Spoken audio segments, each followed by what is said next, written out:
Selamat siang para sahabatku semua. Assalamualaikum warahmatullahi wabarakatuh. Berjumpa lagi tentunya bersama saya Sul Saprianto di channel Will Hunter Sumatera. Ya, minal aizin wal faizin. Mohon maaf lahir dan batin teman-teman semua.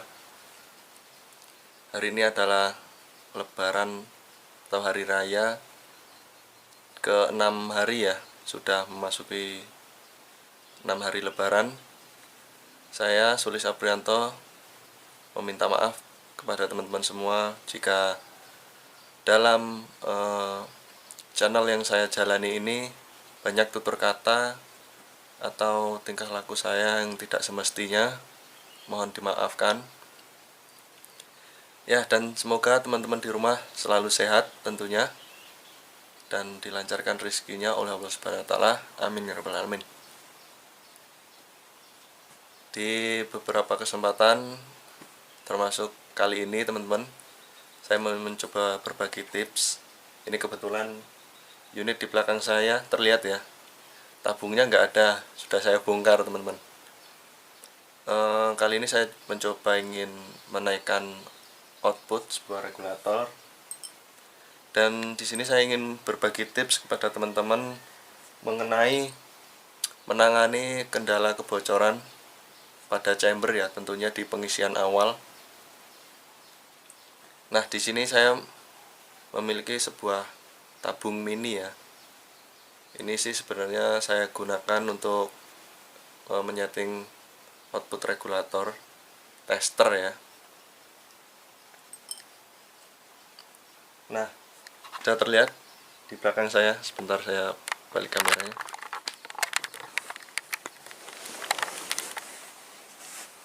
Nah, di sini angin sudah saya kosongkan ya. Tentunya ini sudah kosong, dan di dalam chamber pun sudah kosong. Ini manonya,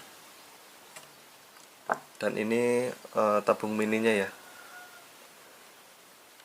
Banyak kendala kepada teman-teman yang saya lihat itu dalam pengisian awal atau dalam kondisi angin masih 0 ya, 0 PSI, semuanya 0. Itu mengalami kebocoran ketika teman-teman mengisi menggunakan pompa ya, pompa tangan. Beda jika kita menggunakan scuba. Nah, mengapa demikian? Karena dalam pengisian awal kita sangat membutuhkan tekanan angin yang sangat tinggi ya teman-teman, agar si valve-nya itu dapat menggigit ya, atau istilahnya terdorong kuat kepada rumah valve-nya agar tidak terjadi kebocoran. Jika terjadi kebocoran di rumah valve, dia akan lari melalui lubang laras ya, keluarnya di lubang laras, atau bisa juga melalui sela-sela dari rumah valve itu sendiri ya. Nah, di sini saya memiliki contoh sebuah valve. Ini sebenarnya milik gejluk saya dulu ya. Ini bukan milik unit yang sekarang ini. Nah, di sini terdapat teflon di bagian permukaan sini. Ini saya tekankan harus benar-benar presisi terhadap rumah valve-nya. Jangan sampai ada sebuah goresan kecil, sekecil apapun itu jangan sampai ada. Usahakan dihaluskan menggunakan mesin bubut ya, atau bisa juga menggunakan amplas yang diaplikasikan melalui bor tangan ya. Jika sudah dirasa halus, ini bisa teman-teman pasangkan. Nah, lalu fungsi dari dop ini atau tabung mini ini ya, ini sebentar saya pasangkan.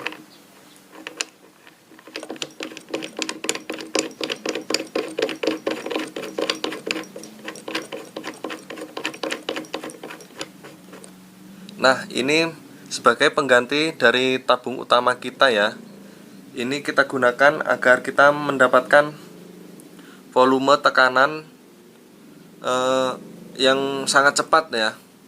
Beda jika kita menggunakan tabung utama, itu karena volume tabungnya begitu besar, jadi tekanan yang kita hasilkan itu sangat rendah. Nah, jika kita pompa Dengan sedikit saja pompa yang kita lakukan, ini tabung akan sangat cepat terisi teman-teman. Nah begitu tabung terisi dengan sangat cepat, otomatis valve akan terdorong sangat cepat juga. Nah begitu mendapat tekanan tinggi, dia akan menempel dengan rumah valve-nya teman-teman. Biasanya valve ini akan berhenti bocor jika benar-benar halus atau presisi yang seperti saya bilang tadi ya, itu di angka 1000 PSI. Nah di situ biasanya dia mulai tidak terjadi kebocoran. Lain halnya jika kebocorannya itu sangat parah ya. Nah setelah itu katakanlah kita nyeting output di 1800. Jadi kita jangan sampai memompa lebih dari 1800 ya, boleh lebih asalkan sedikit. Nah, jadi alangkah baiknya buat teman-teman di rumah, si tabung mini ini dibuatkan sebuah baut. Jadi di sini bisa dibor lalu disenai baut 12 kah atau 10. Yang pasti ini nanti fungsinya agar untuk membuang sisa angin ya. Buat teman-teman di rumah, setelah seperti ini ya, ini saya contohkan, caranya sangat mudah sekali.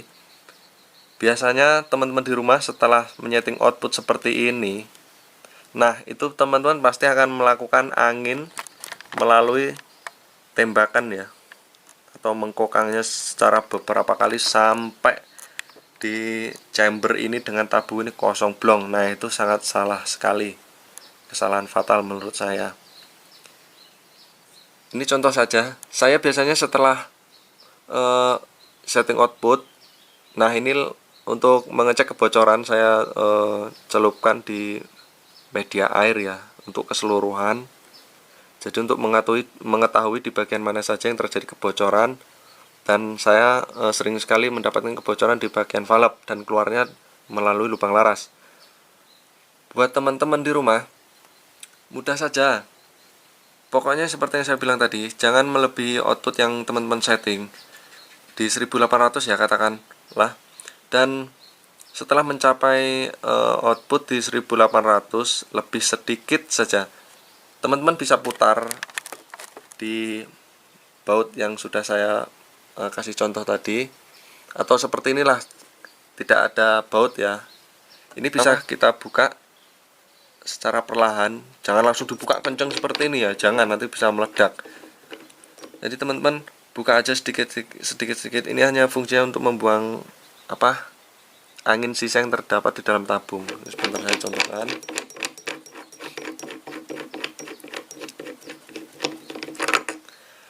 Nah ketika angin sudah mencapai 1800 PSI atau sesuai dengan output yang kita berikan, otomatis si piston ini akan menutup lubang inletnya ya.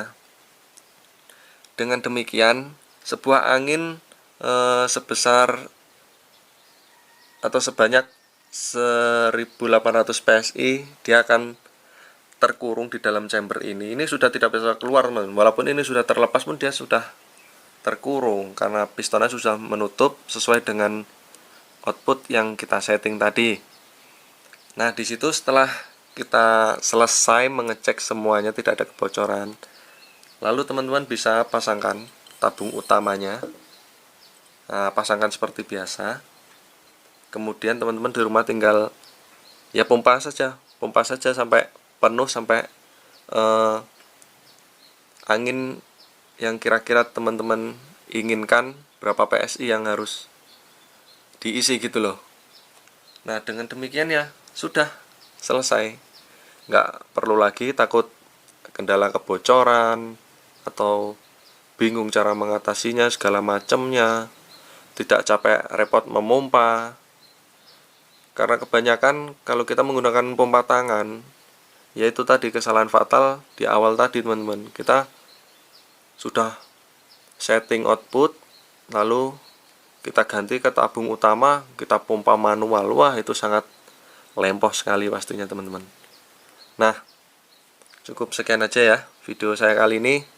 Mudah-mudahan video singkat saya ini dapat bermanfaat. Ini kebetulan saya sedang mau setting output, jadi saya sekalian memberikan tips kepada teman-teman di rumah agar tidak terjadi lagi, karena itu sebenarnya juga pengalaman saya dulu juga seperti itu teman-teman, sebelum mengetahui cara yang seperti ini ya. Nah, buat teman-teman yang tidak mengerti, silahkan berkomentar di kolom komentar, karena itulah fungsinya kolom komentar ya. Silahkan tanyakan yang perlu ditanyakan. Mohon maaf jika banyak kesalahan. Oke, saya akhiri. Assalamualaikum warahmatullahi wabarakatuh. Salam satu laras.